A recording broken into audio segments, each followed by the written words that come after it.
Minjun woke up at 5 in the morning. The shelter bed was hard and uncomfortable, but it was better than sleeping on the street. He had been staying at this youth shelter for 3 months now, ever since he aged out of the foster care system on his 16th birthday. He got up quietly. Other boys were still sleeping in the room. Minjun grabbed his backpack and walked to the bathroom. He washed his face with cold water and looked at himself in the mirror. His clothes were old and worn out, but they were clean. He always made sure to keep himself clean no matter how hard things got. The shelter served breakfast at 6, but Minjun never stayed for it. He needed to get to work early. His job at the car wash started at 7, and he had to take 2 buses to get there. He left the shelter and walked to the bus stop in the dark morning. The city was just waking up. A few cars drove past him on the empty streets. Minjun pulled his thin jacket closer. It was cold, but he could not afford a better coat. Every dollar he earned went into a jar hidden in his locker at the shelter. He was saving for community college.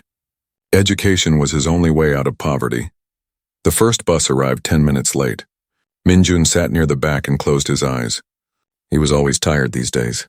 After working at the car wash all day, he went to the public library to study. He wanted to get his high school equivalency diploma. Then he could apply to college. He got off the first bus and waited for the second one. A man in an expensive suit stood next to him, checking his phone. The man did not look at Minjun. Nobody ever looked at him. Minjun had learned that poor people were invisible to most others. The second bus came and Minjun got on. He sat down and watched the city go by through the dirty window. Big houses, nice cars, people walking dogs. These people had families. They had homes. They had lives that Minjun could only dream about. He arrived at the car wash at 6:45. His boss, Mr. Thompson, was already there. Mr. Thompson was not a kind man. He yelled a lot and paid his workers very little. But the job was all Minjun could find, so he stayed. "You're late," Mr. Thompson said, even though Minjun was 15 minutes early. "I'm sorry, sir," Minjun said. He had learned not to argue. "Get to work. We have cars coming in soon." Minjun put on his work uniform and grabbed a sponge and bucket. The work was hard. He had to wash cars in the hot sun all day. His hands were always red and rough from the soap and water.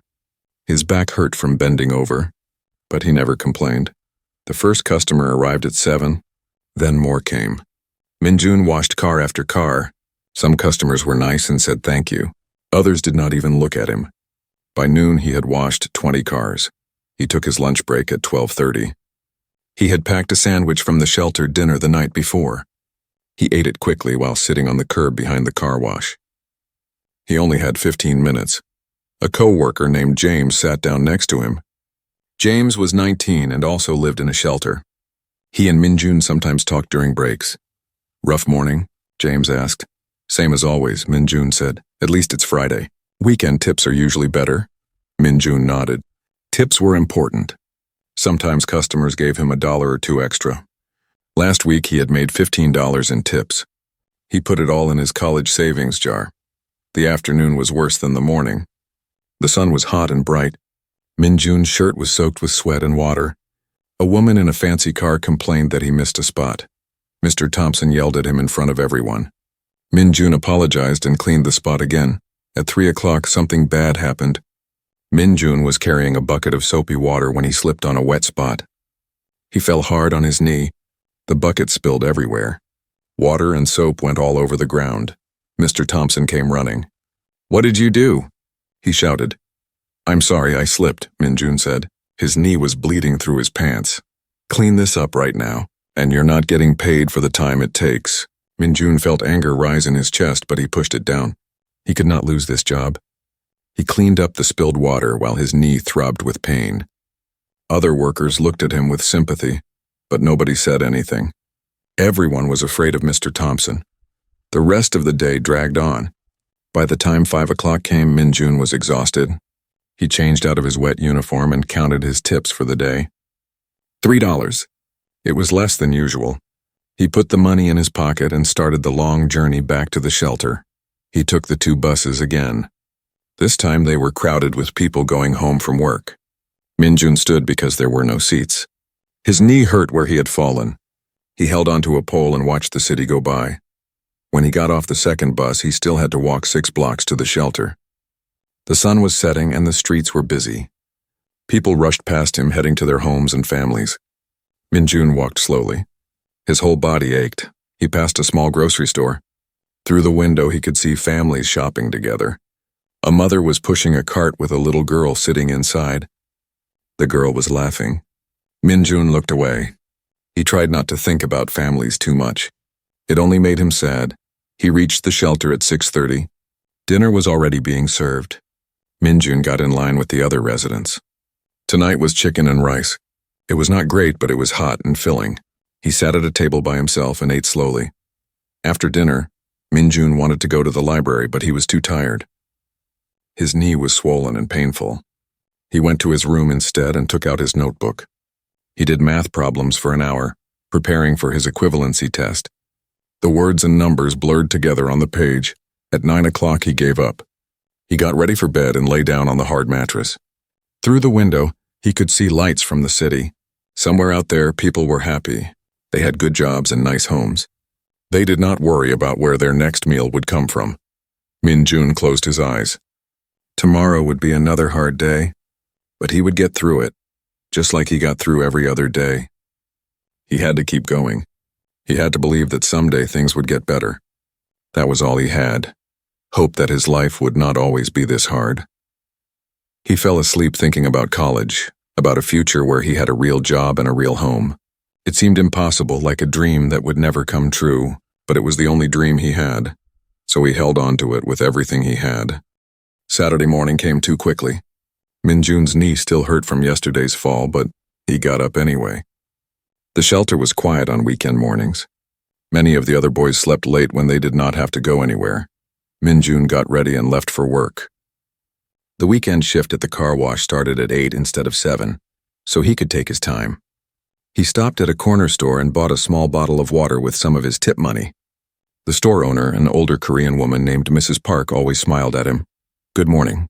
"Minjun," she said in Korean. "Good morning, Mrs. Park," he answered in the same language.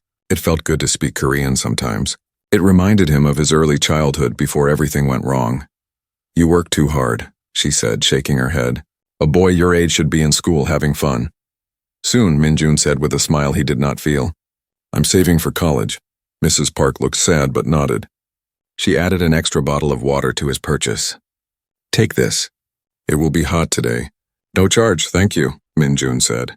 Small kindnesses like this kept him going. The car wash was busy on Saturdays.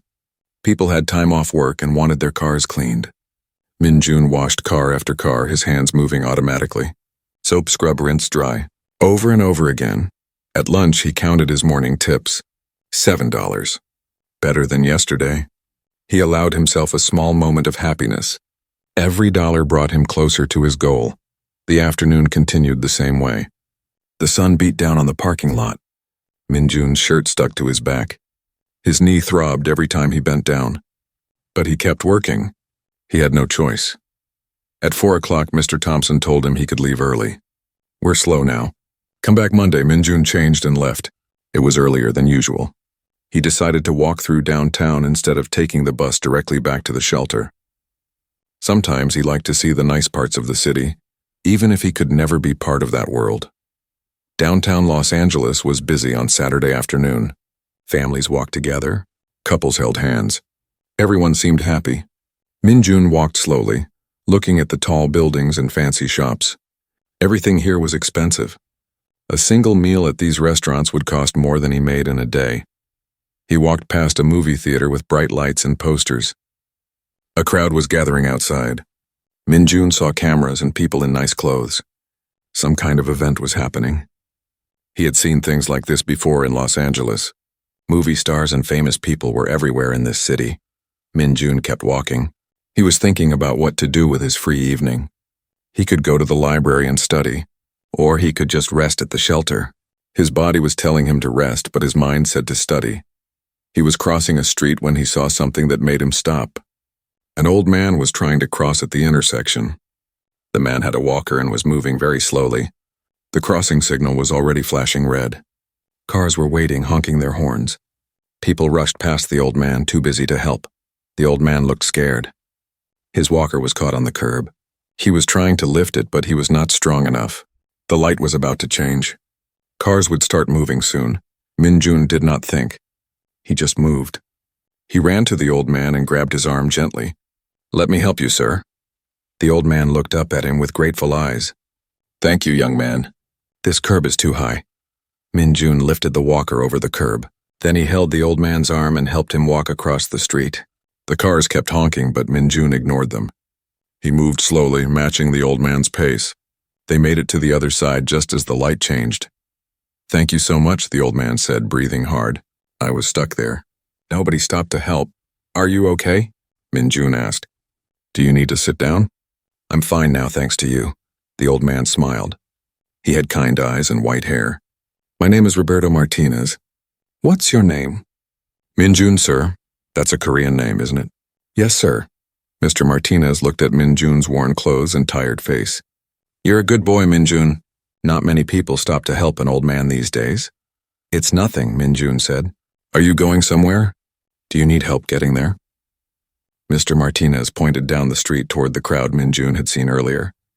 "I'm going to that event there. My son-in-law used to work in movies. He got me an invitation. But I'm moving so slow today.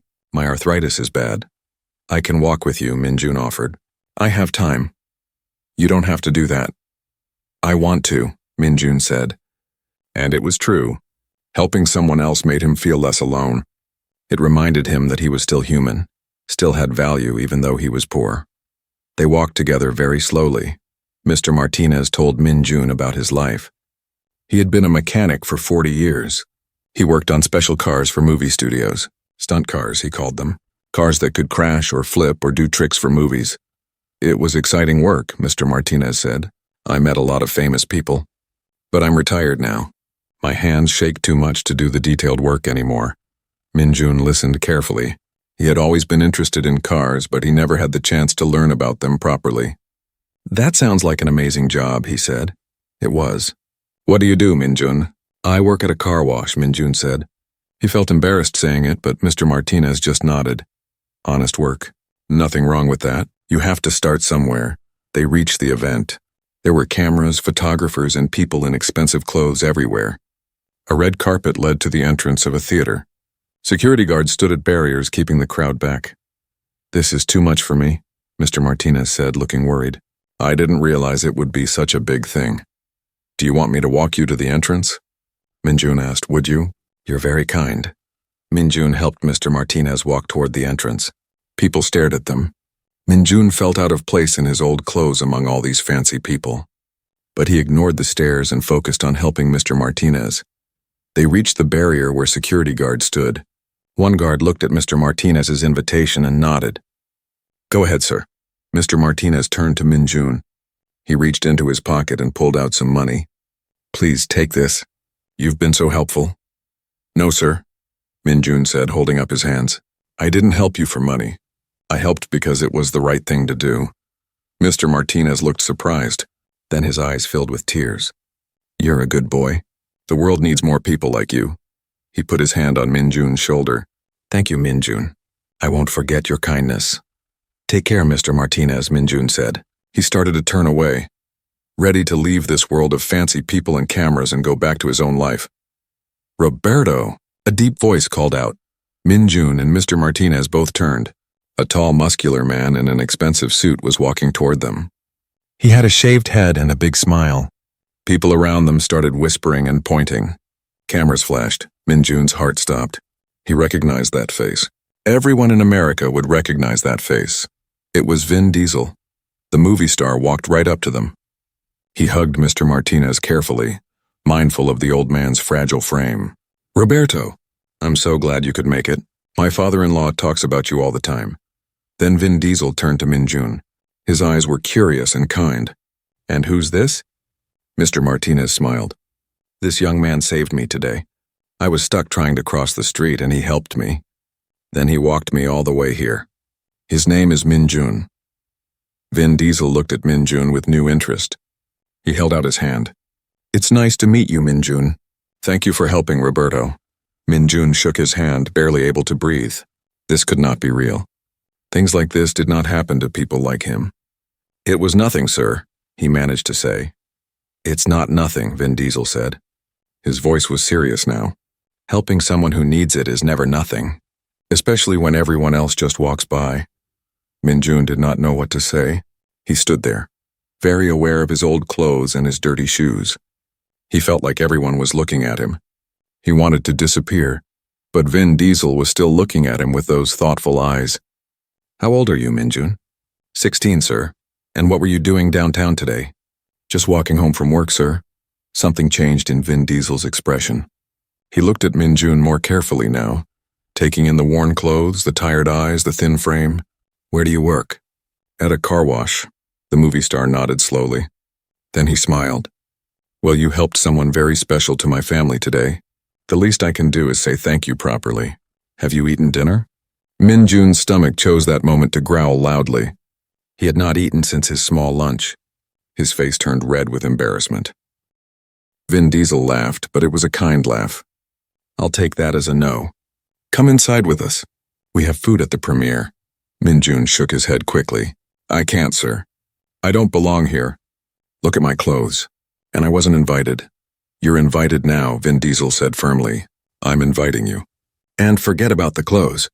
I've been to 1,000 of these events. Trust me, what you're wearing on the outside doesn't matter. It's what's in here that counts. He tapped his chest over his heart. Mr. Martinez nodded encouragingly. Please come, Min-jun. After your kindness, it's the least we can do. Min-jun looked at the red carpet, the cameras, the fancy people. Everything in his life had taught him that he did not belong in places like this. People like him stayed invisible. They worked in the background. They did not walk through the front door, but something in Vin Diesel's eyes made him want to say yes. The movie star was looking at him like he mattered, like he was worth something. Min-jun could not remember the last time someone had looked at him that way. Okay, Min-jun said quietly. Thank you. Vin Diesel put his arm around Min-jun's shoulders. Great, let's go. They walked together toward the entrance. Cameras flashed everywhere. Reporters shouted questions. Min-jun wanted to run away, but Vin Diesel kept his arm around him, steady and reassuring. Security guards moved barriers aside to let them through. Inside the theater lobby, it was even more overwhelming. Crystal chandeliers hung from the ceiling. The floors were shiny marble. Waiters in tuxedos walked around with trays of fancy food and drinks. Everyone was dressed in expensive clothes and jewelry. Min-jun felt like he had stepped into a different world. A world he had only seen on television. He stood close to Mr. Martinez, not knowing what to do. Relax, Vin Diesel said, noticing his discomfort. These people aren't any better than you just because they have money. Remember that. A waiter came by with a tray of appetizers. Vin Diesel took one and handed it to Min-jun. Try this. It's good. Min-jun took the small piece of food. He did not even know what it was, but he ate it. It was delicious. Better than anything he had tasted in years. Get more, Vin Diesel said, waving the waiter back. You're hungry? Eat. Min-jun took several more pieces. He tried not to eat too fast, but it was hard. He was so hungry, and the food was so good. Vin Diesel guided them to a quiet corner where they could talk. Mr. Martinez sat down in a chair, looking tired but happy. Min-jun stood next to him, still feeling out of place. So tell me about yourself, Min-jun, Vin Diesel said. Where do you go to school? Min-jun hesitated. He did not want to lie, but he also did not want to explain his whole sad story. I'm not in school right now. I'm studying for my equivalency diploma. I want to go to community college. Why aren't you in regular school? Min-jun looked down at his feet. I aged out of foster care 6 months ago. I live in a youth shelter now. I work to save money for college. The lobby seemed to get quieter. Vin Diesel's face changed. The casual friendliness was replaced by something deeper. Understanding, sadness, respect. You're on your own at 16? He asked. Yes, sir. And you work full-time? Yes, sir. At the car wash. Monday through Saturday. And you're still planning to go to college? I have to, sir. It's the only way to have a better life. Vin Diesel was quiet for a moment. He looked at Min-jun like he was seeing him for the first time. Then he said something Min-jun did not expect. I grew up poor too. Really poor. I know what it's like to struggle, to feel invisible, to work harder than everyone else just to survive. Min-jun looked up in surprise. You did? Yeah, my childhood was rough. But I had people who believed in me, who gave me chances. And that made all the difference. He paused. You helped Roberto today without wanting anything in return. Most people wouldn't do that. Especially someone in your situation who has so little. That tells me everything I need to know about your character. Min-jun did not know what to say. His throat felt tight with emotion. Do you like cars? Vin Diesel asked suddenly. Yes, sir. I've always been interested in them. But I've never had the chance to really learn about them. Roberto here is one of the best mechanics in the movie business. He worked on the Fast and Furious movies, built some of the most incredible stunt cars you've ever seen. Mr. Martinez smiled. Those were good days. I miss working with my hands. What if you could learn from someone like Roberto? Vin Diesel asked Min-jun. Would you be interested? Are you serious? Min-jun's heart started beating faster. I'm always serious when it comes to giving people opportunities. Vin Diesel pulled out his phone. I have a production company. We make movies and shows. We have a whole department that works on vehicles. Cars, motorcycles, trucks, everything. They're always looking for people who are willing to learn and work hard. I work hard, Min-jun said quickly. I work very hard. I can see that. Vin Diesel typed something on his phone. What if I could get you an internship there? Paid internship. You'd learn about mechanics, about how movie cars work, about the whole industry, and you'd earn money at the same time. Min-jun felt dizzy. This could not be happening. Things like this did not happen to orphans who lived in shelters. I don't understand. Why would you do this for me? Vin Diesel put his phone away and looked Min-jun straight in the eyes. Because someone did it for me once. When I was struggling. When I had nothing. Someone saw something in me and gave me a chance. It changed my life. Now I can do the same for someone else. Why shouldn't that person be you? Tears filled Min-jun's eyes. He tried to blink them back, but they came anyway. I don't know what to say. Say yes, Mr. Martinez said gently. When life gives you an opportunity, you take it. But I'm nobody, Min-jun said, his voice breaking. I'm just a poor kid who washes cars. Why would you help me? You're not nobody, Vin Diesel said firmly. You're someone who stopped to help an old man when everyone else walked by. You're someone who works every day and still plans to go to college. You're someone who refused money because you did the right thing for the right reasons. That makes you somebody in my book. That makes you exactly the kind of person I want to help. Min-jun could not hold back his tears anymore. He covered his face with his hands. All the stress, all the fear, all the loneliness of the past months came pouring out. He cried in front of these people he barely knew, unable to stop himself. Vin Diesel put his hand on Min-jun's shoulder and waited. He did not tell him to stop crying. He did not act uncomfortable. He just stood there solid and present until Min-jun could breathe again. I'm sorry, Min-jun said, wiping his face with his sleeve. Don't apologize. You've been carrying a lot. It's okay to let it out. Vin Diesel smiled. So what do you say? Do you want this opportunity? Yes, Min-jun said. Yes, please. Thank you. Thank you so much. Good. I'll have my assistant contact you Monday. Give me your phone number. I don't have a phone, Min-jun admitted. The shelter has a phone, though. I can give you that number. Vin Diesel frowned. We'll get you a phone. You need one for work anyway. He typed something else on his phone. What's the shelter's number?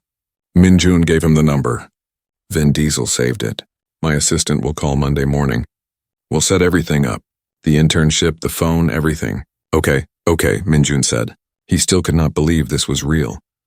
Now come on, Vin Diesel said. Let's get you some real food. You're too skinny. They went to the buffet table. It was covered with more food than Min-jun had ever seen in one place. Fancy meats, pastas, salads, desserts. Everything looked expensive and delicious. Take whatever you want, Vin Diesel said. Don't be shy. Min-jun filled a plate.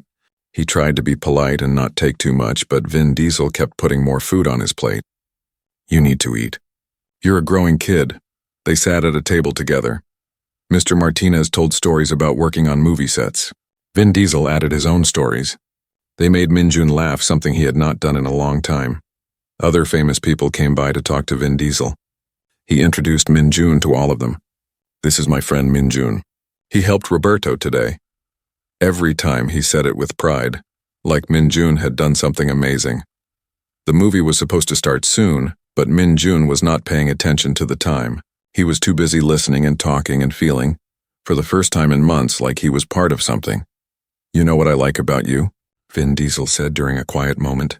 You have something that can't be taught. You have heart. You have character.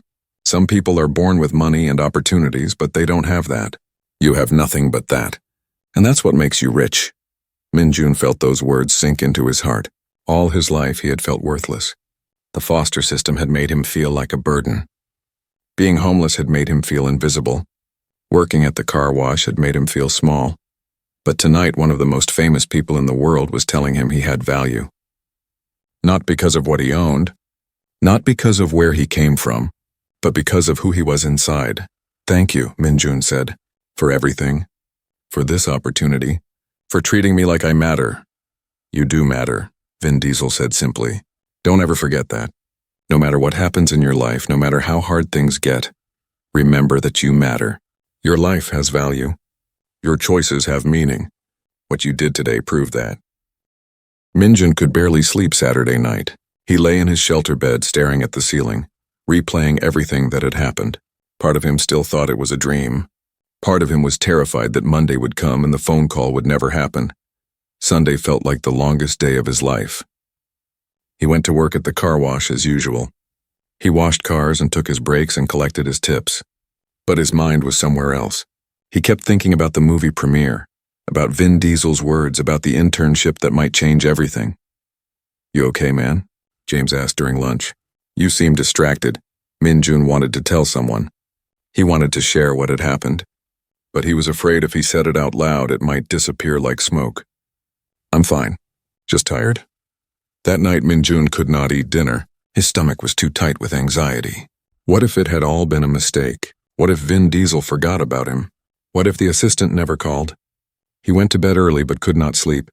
He watched the hours pass on the clock in the hallway. Midnight, 2 in the morning, 4 in the morning. Finally, he gave up and got out of bed. Monday morning came slowly. Min-jun got ready for work like always, but he told the shelter staff he was expecting an important phone call. If anyone calls for Min-jun, please come get me immediately. Sure thing, the staff member said. Min-jun left for the car wash. He had to work. He could not just sit by the phone all day. But every minute felt like an hour. He kept thinking about that phone call. At 10 in the morning, one of the shelter staff members came running to the car wash. Min-jun saw her and his heart almost stopped. Min-jun, phone call for you. They said it's urgent. Min-jun dropped his sponge and ran. Mr. Thompson shouted something behind him, but Min-jun did not care. He ran the 6 blocks back to the shelter. His lungs burned and his legs ached, but he did not stop. He grabbed the phone. Hello? Is this Min-jun? A woman's voice, professional and kind. Yes, this is Min-jun. Hi, Min-jun. My name is Sarah Chen. I'm Vin Diesel's executive assistant. He asked me to call you about an internship position. It was real. It was actually real. Min-jun had to sit down. Yes, ma'am.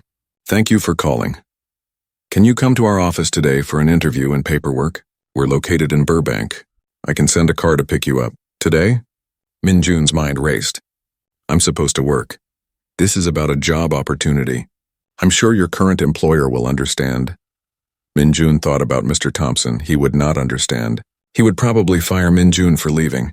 But this was more important. This was his future. Yes, ma'am. I can come today.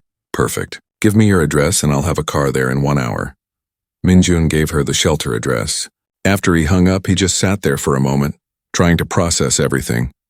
Then he ran to his room. He took out his best clothes, which were not very good, but they were clean. He washed up and changed as quickly as he could. The shelter director, Mrs. Kim, found him.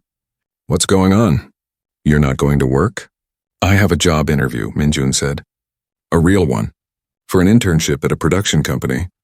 Mrs. Kim's eyes widened. Really? That's wonderful. How did this happen? Min-jun told her the story quickly. About helping Mr. Martinez, about meeting Vin Diesel, about everything. Mrs. Kim listened with amazement. This is incredible, Min-jun. I'm so happy for you. I'm scared, Min-jun admitted. What if I'm not good enough? You are good enough. You've always been good enough. Now someone important is finally seeing what I've seen in you all along. She hugged him. Go, do your best, and come back and tell me everything. Min-jun waited outside the shelter. Exactly 1 hour later, a black car pulled up. A driver got out and opened the back door. Min-jun? Yes, sir. I'm here to take you to the office. Min-jun got in the car. It was the nicest car he had ever been in. The seats were leather. There was bottled water in a holder. The driver pulled away smoothly, heading toward Burbank. Min-jun watched the city go by through the tinted windows. He was nervous but excited. This was really happening. His life was about to change. They arrived at a large building with glass walls. The driver parked and opened Min-jun's door. Take the elevator to the 5th floor. Sarah Chen will meet you there. Min-jun walked into the building. The lobby was modern and clean. He took the elevator up. When the doors opened, a woman in a business suit was waiting. Min-jun? I'm Sarah Chen. Nice to meet you, ma'am. Please call me Sarah. Come with me. She led him through an office full of busy people. Everyone looked important and professional. Min-jun felt very small in his old clothes, but Sarah did not seem to care what he was wearing. They went into a conference room. Sarah gestured to a chair. Have a seat. Can I get you anything? Water? Coffee? Water, please. Sarah brought him a bottle of water and sat across from him. She had a folder full of papers. Okay, let's talk about the internship. Vin told me about how you helped Roberto. He was very impressed with you. I just did what anyone should do. But most people don't, that's the point. Sarah smiled. Vin wants to offer you a paid internship in our vehicle department. You'd work with our mechanics and technicians, learning how to build and maintain the cars and motorcycles we use in our productions. The internship pays $15 an hour, 30 hours a week. That's $450 a week before taxes. Min-jun did some quick math in his head. That was more than double what he made at the car wash. That's a lot of money. It's fair pay for the work, and if you do well, the internship could become a full-time job. When would I start? How about next Monday? That gives you a week to sort out your current job and get ready. I'll need to quit the car wash. Of course. And there's more. Sarah opened the folder. Vin wanted me to give you this. She pulled out a brand new phone, still in the box. You need a phone for work. This is yours. It's already set up with our company plan. Min-jun stared at the phone. He had never owned a phone before. I don't know what to say. Just say thank you and take it. You'll need it to communicate with your supervisor and the team. Sarah spent the next hour going over the internship details, the schedule, the dress code, the expectations. She had Min-jun fill out paperwork, tax forms, direct deposit information, emergency contacts. When they were done, Sarah walked him to another part of the office. I want you to meet your supervisor. He runs our vehicle department. They entered a workshop area. Cars in various states of construction filled the space. Tools hung on walls. The smell of motor oil and paint was strong. Several men were working on different vehicles. Jack! Sarah called. A man in coveralls looked up. He was about 50 with gray hair and oil on his hands. He walked over, wiping his hands on a rag. Jack, this is Min-jun. He's the new intern Vin told you about. Jack looked Min-jun up and down. His expression was serious. You're the kid who helped Roberto? Yes, sir. Jack's face broke into a smile. Roberto called me last night. Told me all about you. Said you were a good kid with a good heart. That's high praise from Roberto. He doesn't compliment people often. He was very kind to me, sir. Stop calling me sir. Call me Jack. He held out his hand. Min-jun shook it. Jack's grip was firm and calloused. The hand of someone who worked hard. You know anything about cars? Jack asked. Not much, sir. I mean, Jack, but I want to learn. Good, that's the right attitude. I'd rather teach someone who knows nothing but wants to learn than someone who knows a little and thinks they know everything. Jack gestured around the workshop. This is where we build movie magic. Every car you see here has a purpose. Some are for stunts. Some are for close-up shots. Some are just for the actors to drive around. You'll learn about all of it. I'll work really hard, Min-jun promised. I believe you. Roberto said you work at a car wash 6 days a week and still study for college at night. That tells me everything I need to know about your work ethic. Sarah checked her watch. I need to get back to work. Min-jun, the car will take you wherever you need to go. Do you have any questions? Min-jun had 1,000 questions, but his mind was too overwhelmed to think of them. No, ma'am. Thank you. Thank you so much. Thank Vin. He's the one who saw something special in you. Sarah smiled. See you next Monday. 8 in the morning. Don't be late. Jack walked Min-jun back to the elevator. Hey, kid. I know this is all probably overwhelming, but you're going to do great here. Just show up, work hard, ask questions, and learn. That's all we ask. I will. I promise. The driver took Min-jun back to the shelter. He sat in the back seat holding his new phone, trying to process everything that had just happened. In one day, his entire life had changed direction. When he got back to the shelter, Mrs. Kim was waiting. "How did it go?" "I got it," Min-jun said, his voice shaking. "I start next Monday." Mrs. Kim hugged him tight. "I'm so proud of you." Min-jun went to his room and sat on his bed. He opened the phone box and took out the device. It was sleek and new, the nicest thing he had ever owned. He turned it on and saw that several numbers were already programmed in. The office, Sarah Chen, Jack, and one more, Vin Diesel. There was a text message waiting from that number. "Congratulations on the internship. You earned this. Work hard and make the most of it. You've got this."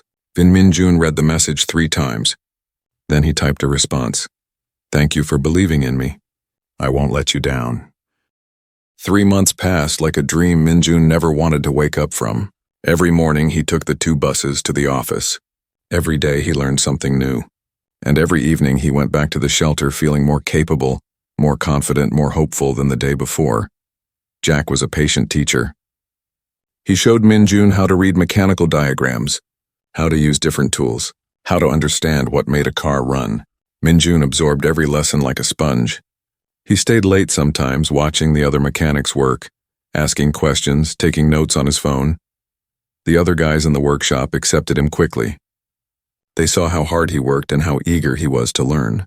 They started giving him more complex tasks. By the end of the first month, Min-jun was helping to install roll cages and reinforce suspension systems. His first paycheck was the most beautiful thing he had ever seen. $450 minus taxes. He held the check and just stared at it. This was more money than he had ever earned in 2 weeks at the car wash. He opened a bank account, his first ever. He deposited most of the money and kept just enough for food and bus fare. Every week his savings grew. For the first time in his life, Min-jun had financial security. He did not have to worry about where his next meal would come from. The company also helped him enroll in online classes. Sarah connected him with a program that offered free courses to people working in the entertainment industry. Min-jun signed up for general education classes. He studied late at night after work, sitting in the shelter common room with his laptop borrowed from the company. In his second month, something important happened. Sarah called him to her office. "Min-jun, I want to talk to you about your living situation." Min-jun tensed. Was something wrong? Yes?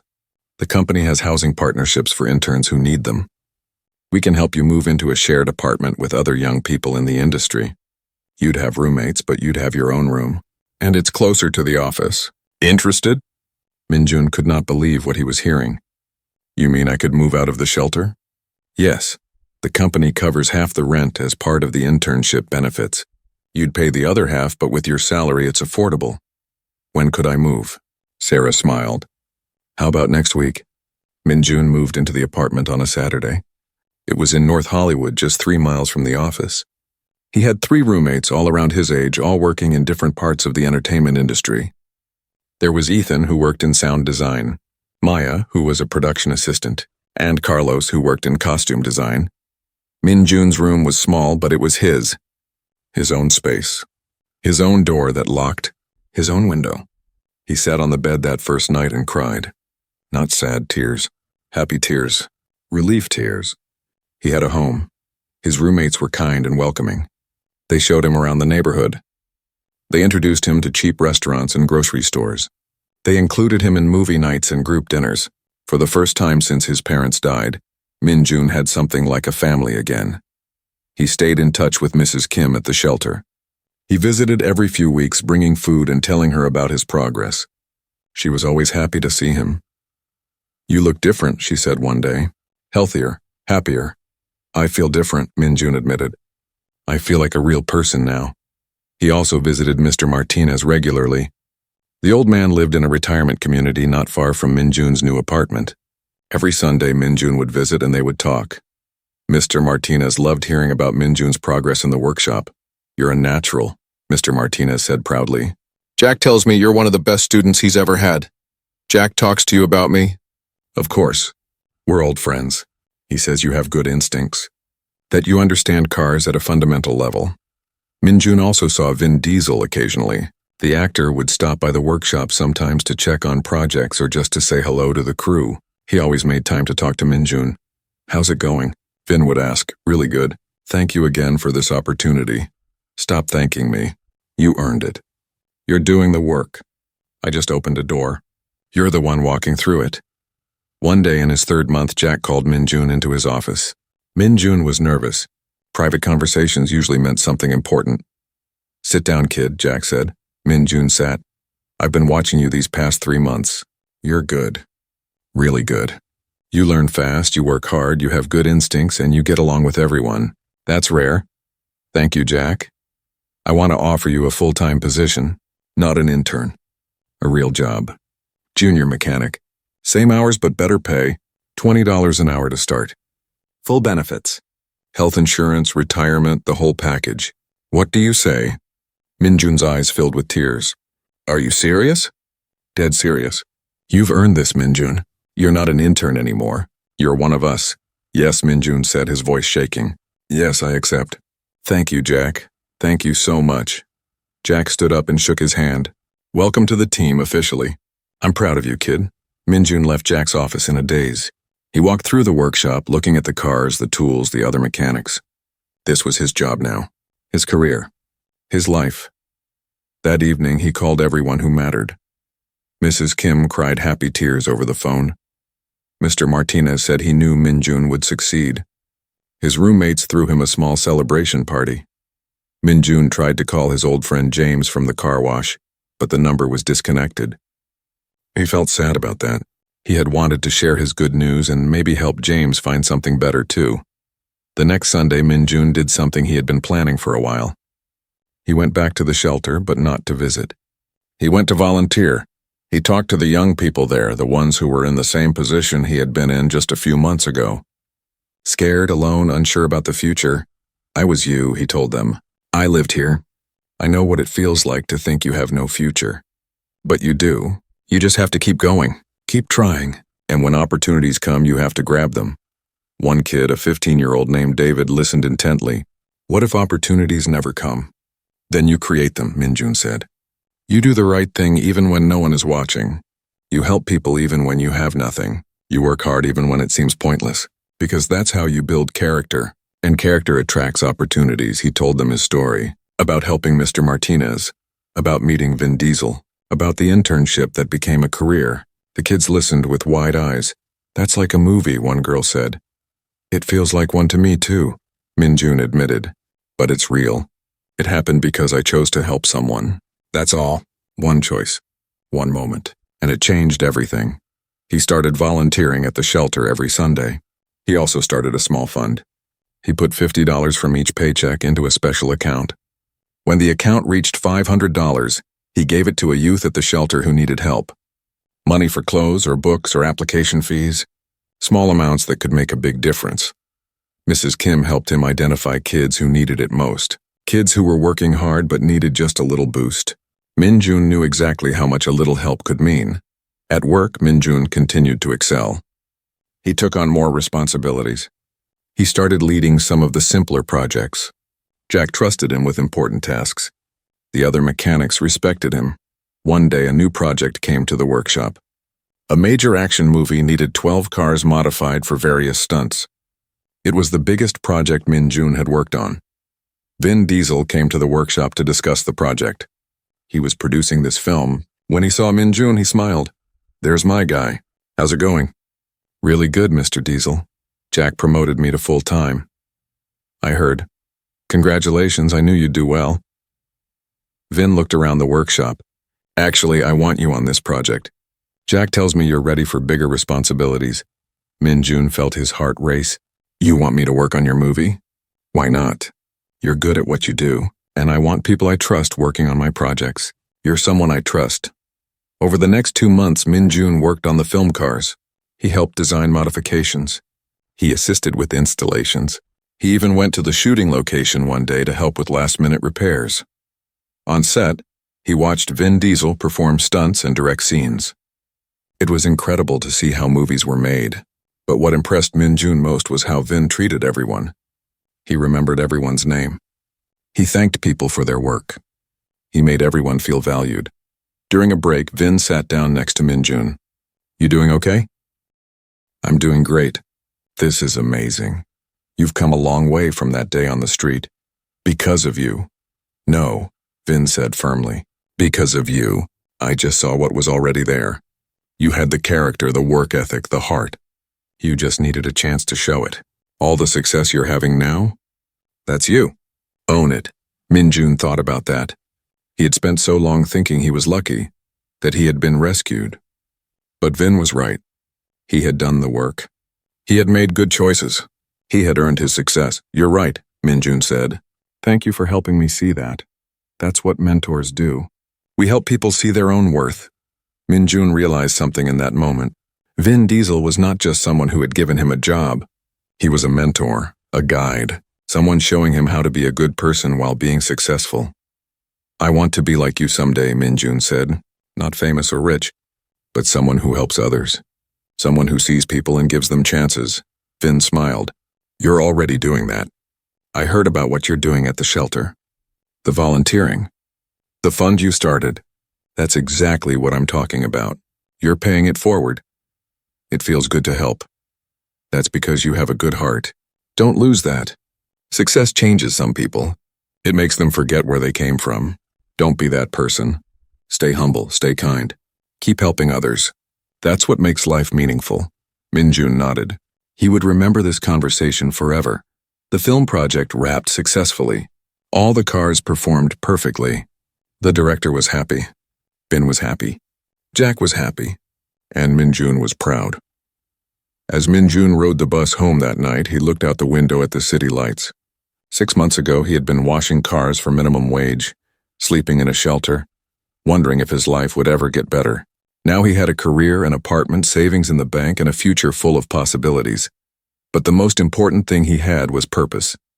He was not just working to survive anymore. He was working to build a life, and he was using that life to help others. He thought about all the people who had helped him along the way. Mrs. Kim at the shelter, Mr. Martinez crossing the street, Vin Diesel taking a chance on him, Jack teaching him everything about mechanics, Sarah helping with the practical details, his roommates making him feel at home. All of these people had contributed to his success, and now it was his turn to contribute to others. Minjun pulled out his phone and opened his notes app. He had started writing down his thoughts and goals. He typed a new entry. Today I realized something important. Success is not just about what you achieve. It's about what you give back. I want to help more people. I want to create more opportunities. I want to be someone who changes lives the way mine was changed. This is my purpose now. He saved the note and put his phone away. The bus pulled up to his stop. Minjun got off and walked to his apartment building. His home. He was not a poor orphan anymore. He was Minjun, junior mechanic, volunteer, friend, someone with a future and a purpose. And his story was just beginning. 1 year had passed since the day Minjun helped Mr. Martinez cross the street.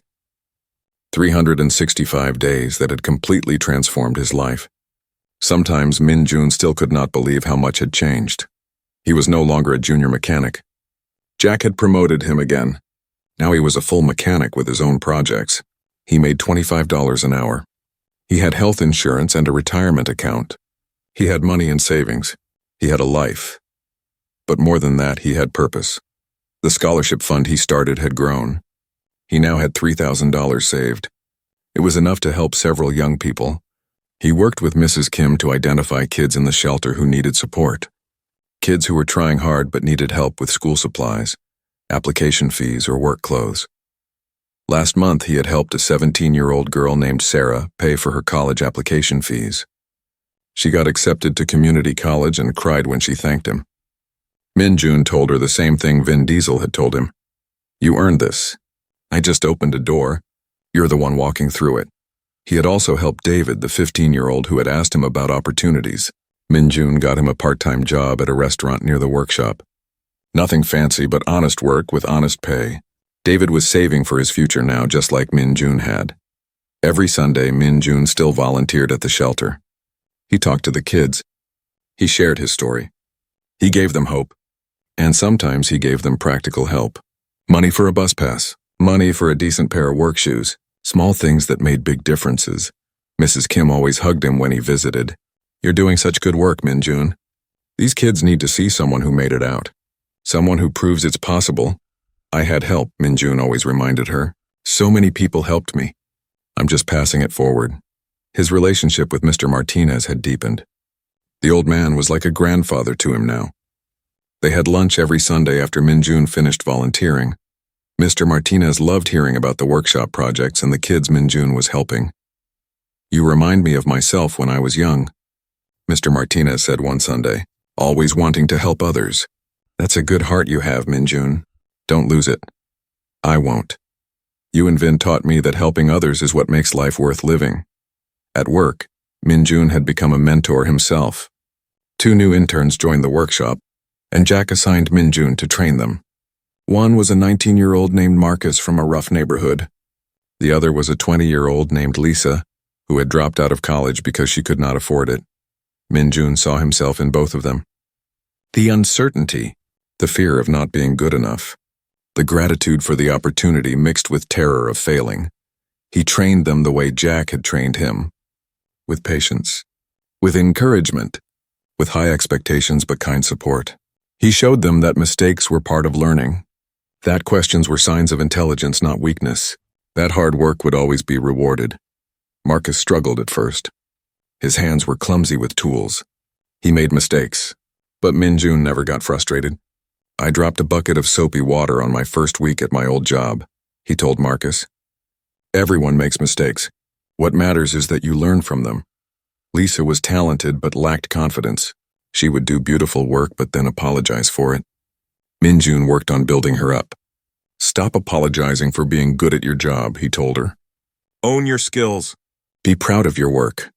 Watching them grow reminded Minjun of his own journey. It felt good to be on the other side now. To be the one helping instead of the one needing help. In his 10th month at the company, something extraordinary happened. Vin Diesel asked him to speak at a charity event. The charity supported young people aging out of foster care. Vin was a major donor and was hosting a fundraising gala. He wanted Minjun to share his story. "I can't speak in front of hundreds of people," Minjun said, panicking. "I'm just a mechanic." "You're not just a mechanic," Vin said. "You're someone who survived a system that fails most people. You're someone who succeeded despite incredible odds, and you're someone who's using that success to help others. That's a powerful story. People need to hear it." Minjun was terrified, but he agreed. Sarah helped him prepare. She went over his speech with him multiple times. She gave him tips on public speaking. She assured him that his story was important. The night of the gala, Minjun wore a suit that the company had bought for him. He looked in the mirror and barely recognized himself. He looked like a professional, like someone important. The event was at a fancy hotel in Beverly Hills. Hundreds of people in expensive clothes filled the ballroom.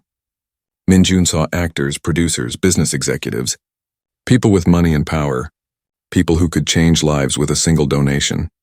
He sat at a table with Vin, Mr. Martinez, Jack, and Sarah. They were his support team, his family.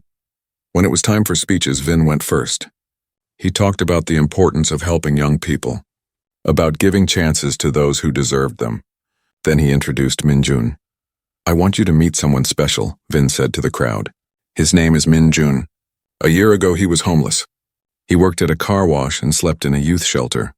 Today he's a talented mechanic on my production team, but more importantly, he's someone who never forgot where he came from.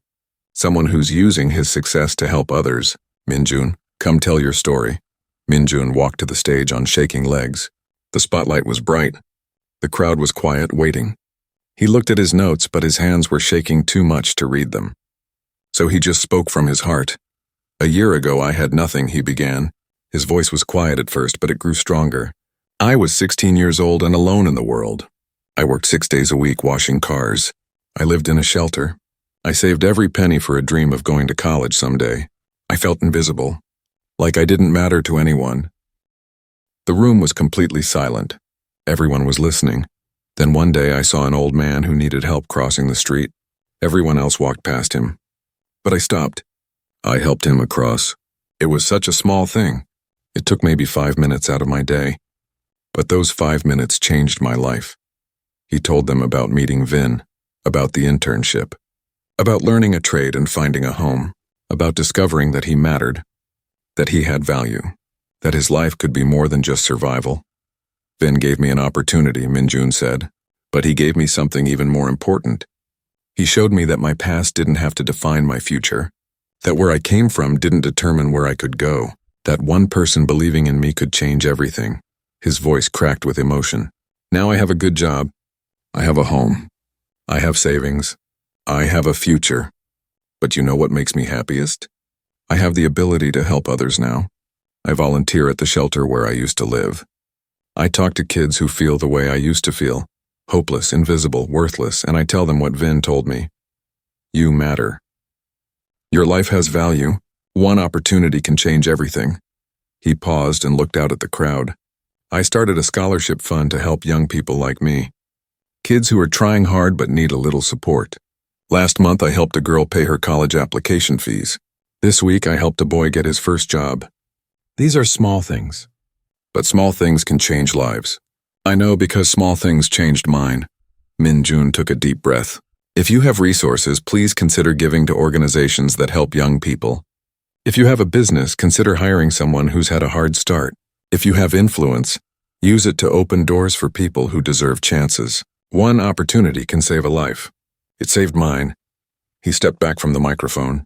For a moment, there was silence. Then the room erupted in applause. People stood up. Some were wiping tears from their eyes. Minjun felt overwhelmed. Vin came on stage and hugged him. That was perfect, he whispered. You're going to change so many lives tonight.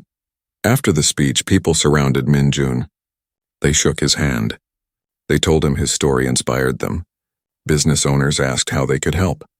People wrote checks to the foster care charity. Several people asked Minjun for information about his scholarship fund. A woman who owned a chain of restaurants said she wanted to create internships for foster youth at her businesses. A man who ran a tech company said he would donate computers to shelters. A couple who owned real estate said they would provide housing support. Minjun watched in amazement as his story sparked action.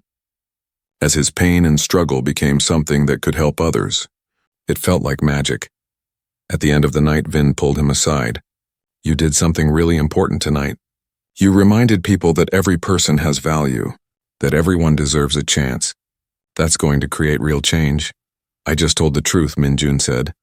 The truth is powerful. Your truth especially.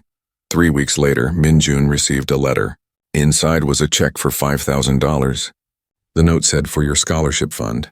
Your story moved me. Keep helping others. Anonymous, Minjun stared at the check. This was more than he made in 3 months. With this money, he could help so many people.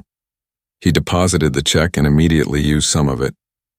He paid first month's rent for a young man leaving the shelter.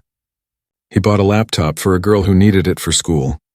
He covered the cost of interview clothes for 3 different kids looking for jobs. Word spread about his scholarship fund. More donations came in. People who had heard his speech sent checks. The fund grew to $10,000, then $15,000, then $20,000. Minjun could not believe it. He was running a real scholarship program now. He set up a proper system with Mrs. Kim. They created an application process. They chose recipients based on need and effort, not grades or achievements. They focused on kids who were trying hard but needed support. By the 1-year anniversary of meeting Vin Diesel, Minjun had helped 37 young people. Some needed small amounts. Some needed larger support. But all of them needed someone to believe in them. On that anniversary day, Minjun woke up early. He got dressed in his work clothes and looked at himself in the mirror. He looked different than he had a year ago. Healthier, happier, more confident, but still himself. Still Minjun. He went to work, where Jack had a surprise waiting. We're making you a senior mechanic. You've earned it. Pay goes up to $30 an hour. And you'll be leading major projects now. Minjun thanked him, honored and humbled. After work, he went to visit Mr. Martinez. They had lunch at their usual spot. 1 year ago today, you helped me cross that street, Mr. Martinez said with a smile. Best day of my life, because I got to meet you and be part of your story. You changed my life, Mr. Martinez. No, my boy. You changed your own life. I just happened to need help at the right moment. That evening, there was a small celebration at the workshop. Jack, the other mechanics, Marcus, Lisa, and several people from the company came. Sarah brought a cake. Vin showed up with a gift one year, Vin said, handing Min-jun an envelope. "I'm proud of you, man. Really proud." Inside the envelope was a card. It read, "From a poor orphan who helped an old man to a successful mechanic who changes lives. You've become exactly the person I hoped you would be. Keep being amazing." Vin Min-jun felt tears in his eyes. "Thank you for everything. Thank you for proving that taking a chance on someone with a good heart is always worth it." As Min-jun rode the bus home that night, he thought about the past year. About how one choice to help someone had led to this. A career, a home, a purpose, a life filled with meaning. He thought about all the young people he had helped, all the lives he had touched, all the hope he had given. He pulled out his phone and opened his notes. He typed a new entry. "1 year ago, I thought my life was over before it began. I thought I was nobody, that I didn't matter. I was wrong. Everyone matters. Everyone has value, and one moment of choosing kindness can change everything. Today, I'm not just surviving.